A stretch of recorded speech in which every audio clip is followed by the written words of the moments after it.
Licensure Examination for Teachers. Subject: Facilitating Learning, Child and Adolescent Development. Professional Education, for both elementary and secondary. Topic: Theories of Human Development, e.g., Piaget, Erikson, Kohlberg. Question number 1. A 2-year-old child cries when his mother hides his favorite toy behind her back, believing the toy has disappeared.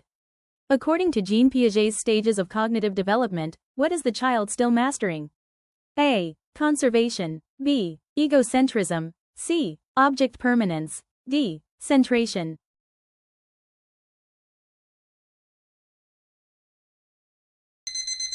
Correct answer: C. Object permanence. Why C is correct? Object permanence is the understanding that objects continue to exist even when they cannot be seen. This is the primary cognitive milestone of the sensorimotor stage, birth to 2 years old, according to Piaget. The child's belief that the toy is gone simply because he can't see it is a direct sign that he has not yet fully developed this concept. Why the wrong answers are wrong? A. Conservation. This is the understanding that a quantity remains the same despite a change in its appearance. This is a concept mastered in the concrete operational stage, 7 to 11 years old. B. Egocentrism. This is the inability to see the world from another person's point of view. It is characteristic of the pre-operational stage, 2 to 7 years old. While a 2-year-old is egocentric, the specific behavior of believing a hidden object is gone is a separate concept. D. Centration. This is the tendency to focus on only one aspect of a situation and ignore others. It is a key limitation of the pre-operational stage and is related to conservation. Edge knowledge. For Piaget's stages, remember the keywords. For the sensorimotor stage, the keyword is permanence. For pre-operational, it's egocentrism and centration. For concrete, it's conservation and logic. For formal, it's abstract thought. A quick mental association with these terms will help you identify the correct stage and concept.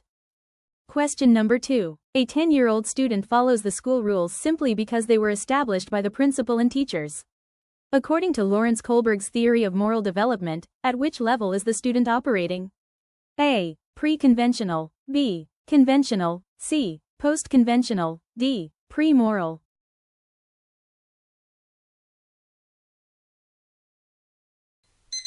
Correct answer: B. Conventional. Why B is correct? The conventional level of moral development is characterized by a person's desire to conform to social rules and expectations.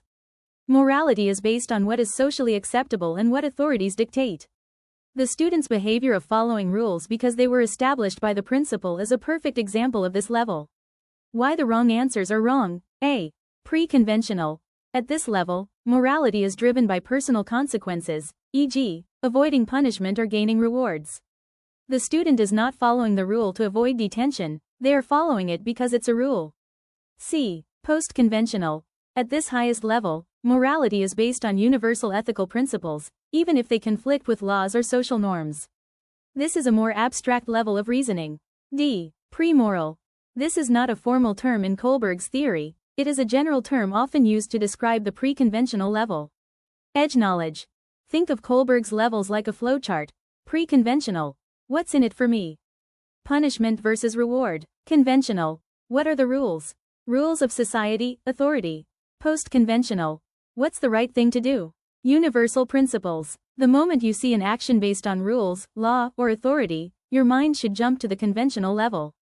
Question number 3. A high school student is struggling to decide on a career path, often changing her mind from being a doctor one week to an artist the next.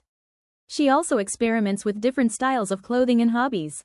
According to Erikson, which psychosocial crisis is she experiencing? A. Industry versus inferiority. B. Intimacy versus isolation. C. Identity versus role confusion. D. Generativity versus stagnation.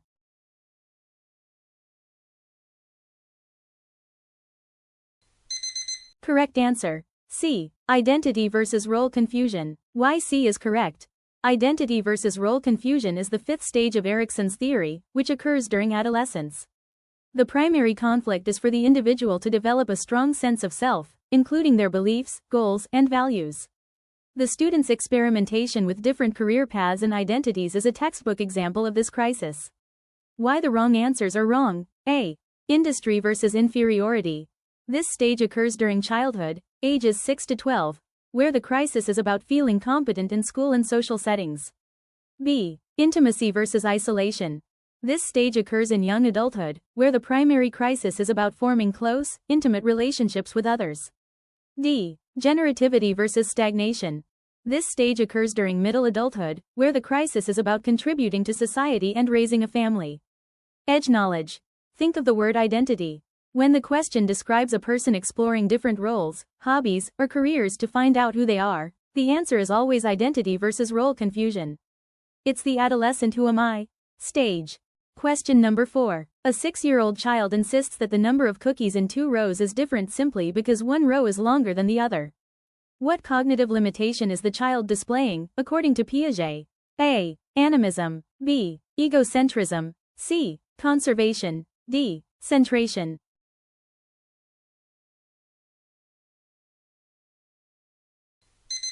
Correct answer. D. Centration. Why D is correct? Centration is the inability to consider more than one aspect of a problem at a time. The child is focused on only one dimension, the length of the row, and is ignoring the number of cookies in each row. This is a hallmark of the pre-operational stage, 2 to 7 years old. Why the wrong answers are wrong? A. Animism. The belief that inanimate objects have feelings and intentions. The child is not attributing life to the cookies. B. Egocentrism. The inability to see things from another person's perspective. While a pre-operational child is egocentric, the specific behavior described here is a more precise example of centration. C. Conservation. This is the broader concept that centration prevents the child from understanding. Centration is the cause of the child's failure to conserve. Since centration is a more specific description of the behavior, it is the better answer. Edge knowledge. Distinguish between conservation and centration. Conservation is the principle being failed, while centration is the reason for that failure. When a question describes a child focusing on just one aspect, like length, height, or number, it's a direct reference to centration. Question number 5. A grade 2 teacher uses scaffolding by giving her students hints and support while they work on a difficult problem, gradually withdrawing the help as they become more competent. This practice is most consistent with which theorist's concept? A. Lev Vygotsky. B. Albert Bandura. C. B. F. Skinner. D. Sigmund Freud.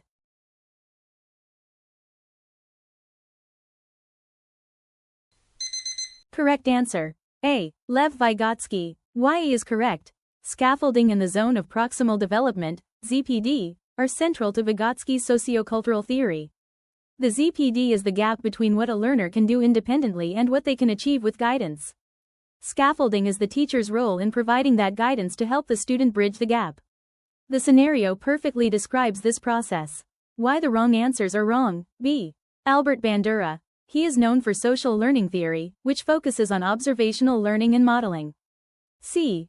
B. F. Skinner. He is known for operant conditioning, which focuses on reinforcement and punishment to shape behavior. D. Sigmund Freud. He is known for psychoanalytic theory, which focuses on unconscious drives and early childhood experiences. Edge knowledge. Vygotsky's name is inextricably linked with 2 keywords, scaffolding and zone of proximal development, ZPD.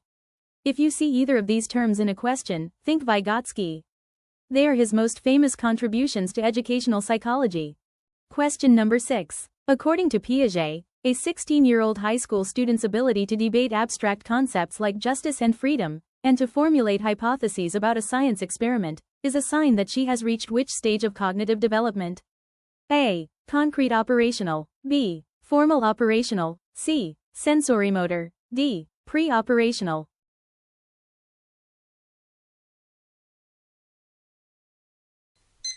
Correct answer. B. Formal operational. Why B is correct? The formal operational stage is the last stage of cognitive development, starting around age 12.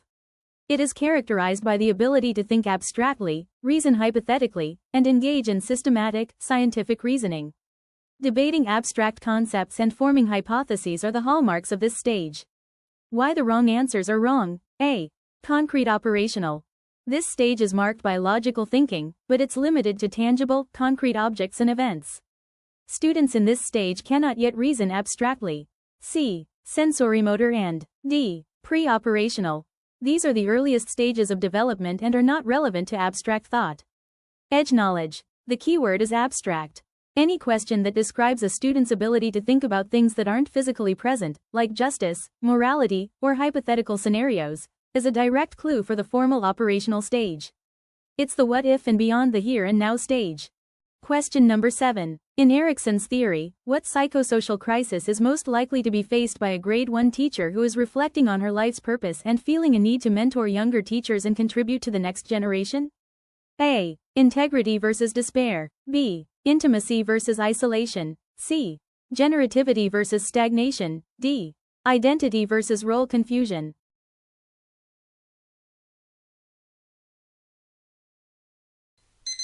Correct answer. C. Generativity versus stagnation. Why C is correct? Generativity versus stagnation is the psychosocial crisis of middle adulthood. Generativity involves contributing to the development of others and leaving a legacy. The teacher's desire to mentor younger teachers and contribute to the next generation is a perfect example of generativity. Why the wrong answers are wrong? A. Integrity versus despair. This is the final stage, where a person reflects on their life with a sense of fulfillment or regret. This usually occurs in old age. B. Intimacy versus isolation. This stage, for young adults, is about forming close relationships. D. Identity versus role confusion. This is the adolescent stage. Edge knowledge. Think of the word generate. When a question describes a person creating, contributing, mentoring, or leaving a legacy for future generations, you found the generativity stage. It's about giving back and guiding. Question number 8. A 13-year-old student refuses to cheat on an exam because she knows it's against the school rules and she wants to be seen as a good student by her peers and teachers. According to Kohlberg, at which specific stage is the student's moral reasoning? A. Stage 1. Obedience and punishment orientation. B. Stage 2. Individualism and exchange. C. Stage 3. Good interpersonal relationships. D. Stage 4. Maintaining the social order.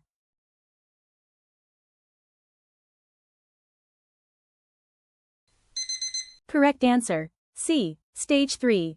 Good interpersonal relationships. Why C is correct? Stage 3 is part of the conventional level.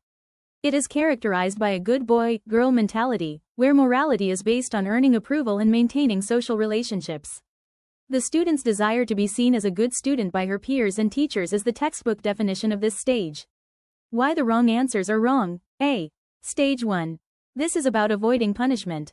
The student isn't motivated by punishment but by social approval. B. Stage 2. This is about self-interest and what's in it for me. D. Stage 4. This is about respecting laws and authority for the sake of social order. While the student follows rules, her primary motivation is peer and teacher approval, not the abstract concept of social order. Edge knowledge. For Kohlberg's specific stages within the conventional level, look at the motivation. Stage 3 equals good boy-girl, approval from others. Stage 4 equals law and order, respect for society's rules. The phrase wants to be seen as a good student by her peers and teachers is the unmistakable clue for Stage 3. Question number 9. A 6-year-old child learns to tie his shoelaces by watching his older brother do it repeatedly. What learning concept is at play, according to Albert Bandura's theory? A. Classical conditioning. B. Operant conditioning. C. Observational learning. D. Cognitive development.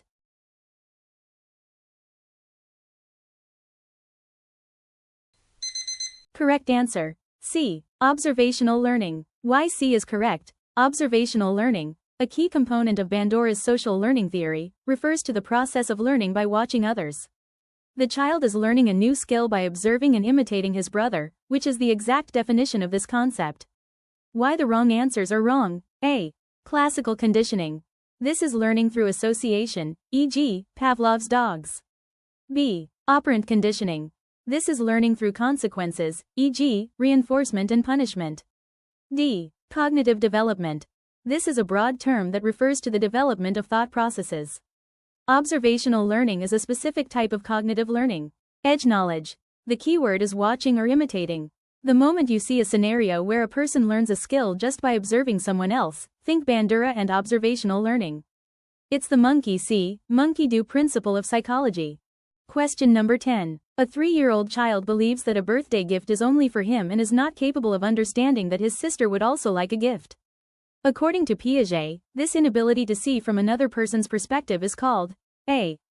Egocentrism. B. Animism. C. Accommodation. D. Assimilation.